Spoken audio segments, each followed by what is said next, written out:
Et tout de suite, place à la chronique santé avec Yasmine El-Karouni qui vient de me rejoindre sur ce plateau. Bonjour Yasmine. Bonjour Pape. Alors aujourd'hui, on va parler de la maladie d'Alzheimer. Absolument, absolument. Avec, bien sûr, rapidement, on ne va pas rentrer dans plusieurs détails, mais on va essayer d'éclaircir certains points qui circulent pas mal ces derniers temps sur les réseaux sociaux, notamment celui du dépistage précoce, etc. Donc on va voir tout ça avec une gériatre, une spécialiste de la question. C'est le docteur Marjane Benjeloun et elle est en direct avec nous de Casablanca. Docteur Marjane Benjeloun, ça va, vous allez bien installé? Très bien, bien installé. Il y a eu, je crois, un petit problème technique de caméra, mais je vous entends très bien et je vous remercie. C'est toujours un plaisir de vous retrouver, surtout pour parler d'un sujet aussi brûlant. Absolument, et puis le plus important, c'est le contenu qui va arriver à notre Bien audience. Sûr. Voilà, absolument, Bien c'est le sûr. plus important. Alors, docteur Marjane Benjeloun, rappelons-le, vous êtes gériatre à Casablanca, ça veut dire que votre spécialité fait en sorte que vous prenez en charge la personne âgée. Par rapport à Alzheimer, justement, on entend parler d'Alzheimer et de démence. Est-ce que c'est la même chose ou ce sont deux pathologies complètement différentes ? Alors c'est une excellente question. Souvent on fait la confusion. La maladie d'Alzheimer au début est une maladie, et quand elle va entraîner une perte d'autonomie et que les symptômes durent depuis au moins 6 mois, on peut employer le terme de démence, qui est finalement assez péjoratif, mais qui en médecine signifie des troubles intellectuels durant depuis au moins 6 mois et responsable d'une perte d'autonomie.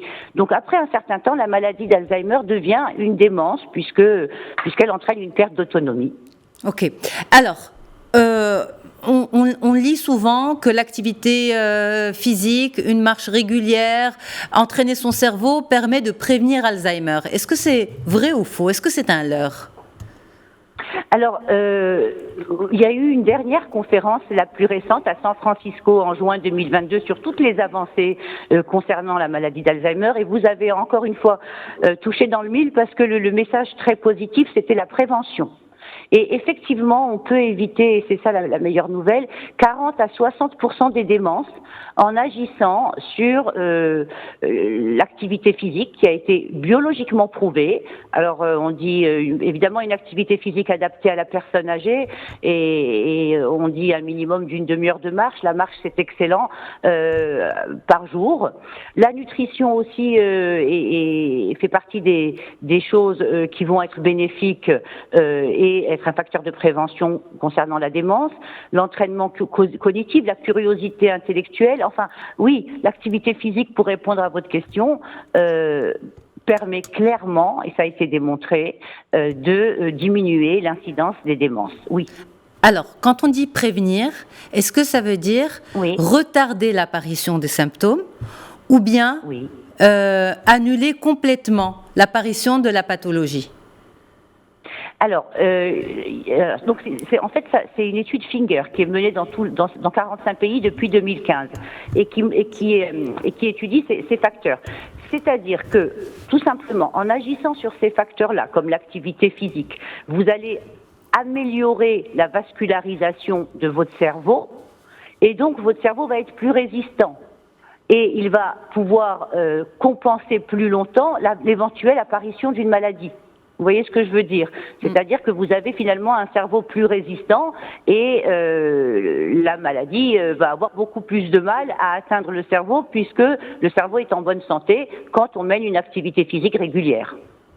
Docteur Benjeloun, quels sont aujourd'hui les facteurs de risque? Quels sont, disons, les signes qui doivent alerter? Alors, juste une petite parenthèse pour que docteur Benjeloun ne soit pas surprise, c'est qu'on est à deux sur le plateau, voilà, et c'est mon confrère Pape qui pose la question, voilà. Allez-y, docteur. Allez-y, docteur. Alors, la question, c'était... Tu peux répéter la question, Pape? La question, c'était, aujourd'hui, quels sont les signes qui doivent alerter? À la consultation. Voilà. OK. Oui, très bonne question. Alors, la maladie d'Alzheimer, c'est une maladie qui atteint avant tout la mémoire. Mais c'est pas n'importe quel trouble de mémoire, oublier ses clés ou ne pas se rappeler où on a mis telle ou telle chose. Ce sont des troubles de mémoire anodins. Donc ça doit être un peu plus sérieux que ça, comme par exemple ne plus retrouver son chemin, la caméra marche. Ne plus se rappeler, faire répéter ses enfants plusieurs fois la même question et par exemple ne pas se rappeler que la veille on a téléphoné à sa fille. C'est des troubles de mémoire plus conséquents et qui vont s'aggraver avec le temps, concernant aux troubles de mémoire bénins que nous avons tous eus. Donc c'est ça, la maladie d'Alzheimer pure, parce qu'elle peut se manifester autrement, mais la plupart du temps, c'est avant tout une maladie de la mémoire.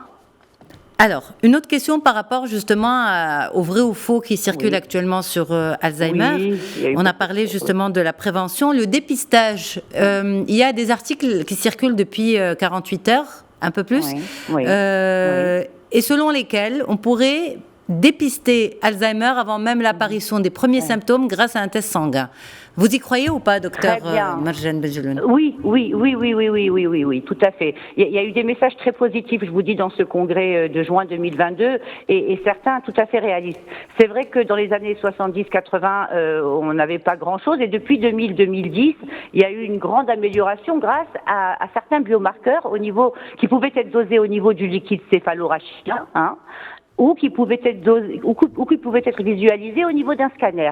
Maintenant, mais ce n'est pas encore faisable dans le grand public, parce que il faut que ce soit précisé. Il y a effectivement de nombreuses protéines anormales qui vont bientôt qui sont faites dans les études, mais pas encore proposées dans le grand public, qui sont dosables.